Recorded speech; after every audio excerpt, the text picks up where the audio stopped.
የቻርሊ ከርክን መሞት ተከትሎ እንግዲህ በርካቶች እጣ ፋንታቸው ከስራ መባረር ሆኗል። እጅግ በጣም በርካታ ቁጥር ያላቸው የዩናይትድ ስቴትስ ነዋሪዎች ከቻርሊ ከርክ መሞት በኋላ ባሳዩት ሪያክሽን ከስራ ገበታቸው እየተባረሩ ይገኛሉ።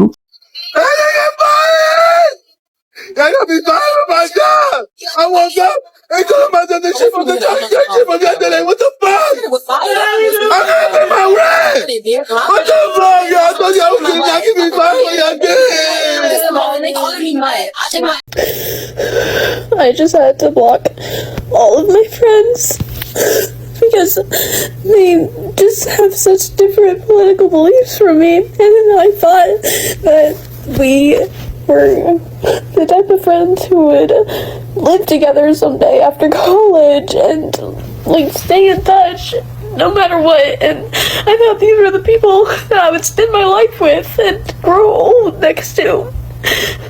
These were the people who saved my life on multiple different occasions. በተመሳሳይ ከዋይት ሃውስ ከመንግስት እነኚህን የቻርሊ ከርክን መሞት ተከትሎ ሴሌብሬት እያደረጉ ያሉ ሰዎችን በተመለከተ ያወጣው አንድ ማስጠንቀቂያ አለ። ሙሉ መረጃውን ወደኋላ የምመለስበት ይሆናል። ሌላው በጣም አነጋጋሪ ጉዳይ የሆነው የገዳዩ የሮቢንሰንን አባት በተመለከተ ነው። እንደምታስታውሱት የሮቢንሰን አባት ልጁን ኢሚዲየትሊ በቴሌቪዥን ከተመለከተ በኋላ ገዳይ መሆኑን ካረጋገጠ በኋላ ወዲያው አሳልፎ እንደሰጠው የምናስታውሰው ነው። አሳልፎ መስጠቱን ተከትሎ ደግሞ ብዙዎች የልጁን አባት ወይም ደግሞ የገዳዩን አባት ፍጹም አረመናዊ ድርጊት እንዲሁም ደግሞ ለገንዘብ $100,000 ተብሎ የተደረገ አረመናዊ ድርጊት ነው ሲሉ ኮንነውታል። ይህን ጉዳይ በተመለከተ ሙሉ መረጃ ይዤላችኋለሁ። እውነት ይህ አባት $100,000 ሲል ልጁን አሳልፎ ሰጠ ወይ? በዝርዝር የምመለስበት ይሆናል። አብራችሁን ቆዩ። ታዲያ በቆይታችሁ ላይክ፣ ሼር እንዲሁም አዲስ ሆናችሁ የምትከታተሉ ሰብስክራይብ በማድረግ የሳም ዩቲዩብ ቻናል ቤተሰብ እንዲሆኑ ግብዣይ ነው። ቀጥታ ወደ መረጃዎች እሄዳለሁ። የመጀመሪያ መረጃ ያደረኩላችሁ ገዳዩ ሮቢንሰንን በተመለከተ አዳዲስ መረጃዎች እየወጡ ይገኛሉ። ከዚህ ቀደም በነበረን መረጃ እንግዲህ ሮቢንሰን ቻርሊን ለመግደል ምን አነሳሳው በሚለው ጉዳይ ተነጋግረናል። ከነዛ ምክንያቶች መካከል ደግሞ በዋናነት ሮቢንሰን በቅርቡ ወደ ፖለቲካው ዓለም እንደተቀላቀለና በጥልቀት ስለ ጉዳዩ መነጋገር እንደጀመረ፣ ሆኖም ባለው የፖለቲካዊ አቋም ከቻርሊ ጋር ፍጹም ልዩነት እንደነበረው፣ ከቻርሊ ኦፒኒየን ወይ ደግሞ ከቻርሊ ከሚሰጣቸው አስተያየቶች ጋር ፍጹም ተቃርኖ እንደነበረውና ቻርሊን ይጠላው እንደነበረ፣ መግደሉም ዋና ምክንያት ደግሞ በሐሳብ ልዩነት ስለነበራቸው እንደሆነ የተለያዩ ምንጮች ጠቅሰው ነበረ። በጣም የሚገርመው ሮቢንሰን ያደገው ኮንሰርቫቲቭ ከሆኑ ቤተሰቦች ነው። ቤተሰቦቹ ሪፐብሊካን ናቸው። በእንግዲህ ሬጂስተርድ የሆኑ የተመዘገቡ ሪፐብሊካን ናቸው። ነገር ግን ሮቢንሰን ከቤተሰቦቹም ልዩ የሆነና እነሱ ካላቸው አቋም በተቃራኒው የቆመ ግለሰብ ነው። ይህ አይነት አስተሳሰብና አቋም የመጣው ግን በቅርብ ጊዜ እንደሆነ ከቤተሰቦቹም እንዲሁም ደግሞ በአካባቢው ከሚኖሩ ጎረቤቶቹ ለማወቅ ተችሏል። በአሁኑ ሰዓት የወጣው መረጃ ደግሞ ሮቢንሰን ቻርሊን ለመግደሉ ዋና ምክንያት እየተባለ ይገኛል። እሱ ምንድነው? ይህ ግለሰብ ወይም ደግሞ ሮቢንሰን ይኖር የነበረው በአንድ አፓርትመንት ውስጥ ከአንድ ፓርትነሩ ጋር እንደሆነ እየተገለጸ ይገኛል። ይህ ስሙ በይፋ ያልተነገረው ፓርትነር ወይም ደግሞ የሮቢንሰን ሩሜት አብሮት የሚኖረው በአንድ አፓርትመንት ውስጥ አብሮት የሚኖረው ግለሰብ ትራንስ እንደሆነ፣ በቅርቡ ከወንድ ወደ ሴት ጾታውን እየቀየረ ያለ ግለሰብ መሆኑና ለቻርሊ ከፍተኛ የሆነ ጥላቻ ያለው ግለሰብ መሆኑም መረጃዎች እያሳዩ ይገኛሉ።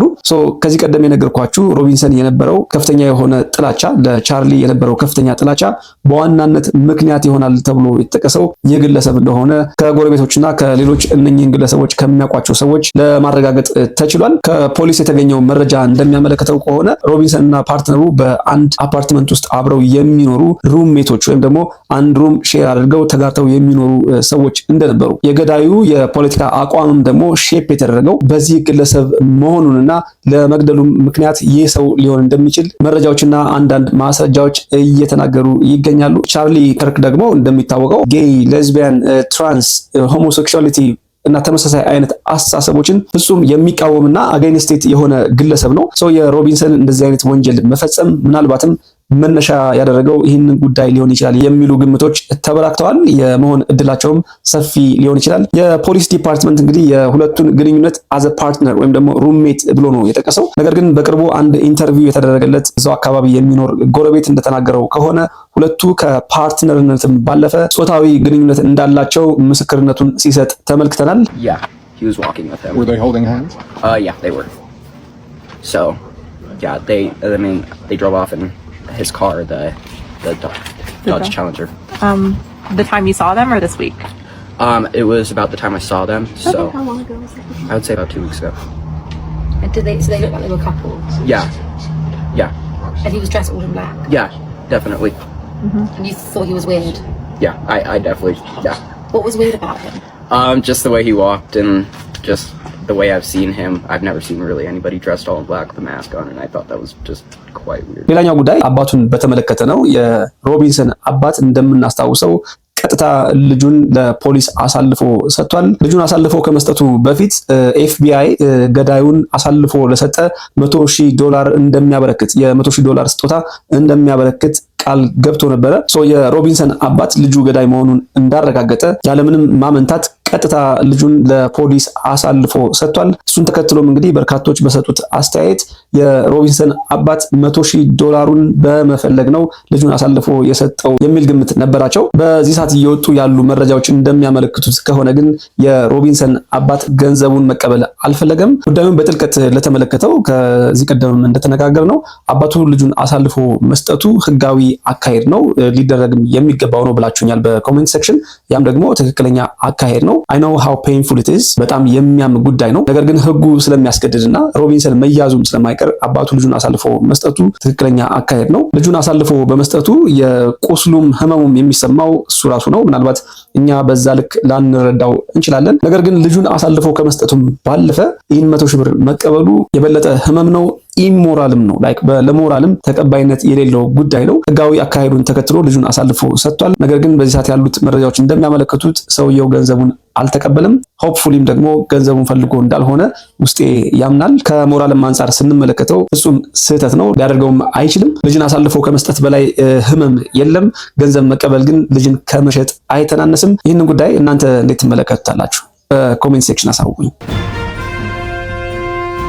የመጨረሻ መረጃ ያደረኩት እንግዲህ በቅርቡ የቻርሊን መሞት ተከትሎ ብዙዎቹ ሴሌብሬት ሲያደርጉ ደስታቸውን ሲገልጹ በተለያዩ የሶሻል ሚዲያ ፕላትፎርሞች ተመልክተናል።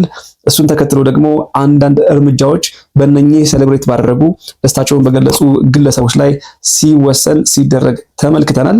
በርካቶቹ ከስራ እንደተባረሩ ከስራ ገበታቸው እንደተሰናበቱ እየሰማን እንገኛለን። የአንድን ሰው ሞት ተከትሎ እንግዲህ ሴሌብሬት ማድረግ ደስታን መግለጽ በህግ የሚያስጠይቅ ስለመሆኑ ምንም መረጃው የለኝም። ሆነስትሊ ስፒኪንግ በዚህ ሰዓት የቻርሊን መሞት ተከትሎ ሴሌብሬት የሚያደርጉ ደስታቸውን የሚገልጹ ግለሰቦች ከስራ ገበታቸው እየተባረሩ ይገኛሉ። ምናልባትም ይህ የሆነ ያለው የቻርሊ ከርክ አሟሟት ፖለቲካዊ ይዘት ስላለው ሊሆን ይችላል የሚል ፐርሰናል ግምት አለኝ፣ የግል አስተያየት አለኝ። እናንተ የነኚህ ሰዎች ከስራ ገበታቸው መባረር አግባብ ነው ወይስ አይደለም የሚለውን ነገር በኮሜንት ሴክሽን ያላችሁን አቋም ልታሳውቁኝ ትችላላችሁ። ከዚህ ጋር በተገናኘ ግን እንግዲህ የአሜሪካ መንግስት የዩናይትድ ስቴትስ መንግስት ያወጣው አንድ ማስጠንቀቂያ አለ። ጉዳዩን በተመለከተ የቻርሊ ከርክን መሞት ተከትሎ ሴሌብሬት ስታደርጉ ከተገኛችሁ፣ ደስታችሁን ስትገልጹ ከተገኛችሁ ቪዛችሁን ሪቮክ አደርጋለሁ ደግሞ ቪዛችሁን እነጥቃለሁ ሲል ተደምጧል ማለት ነው።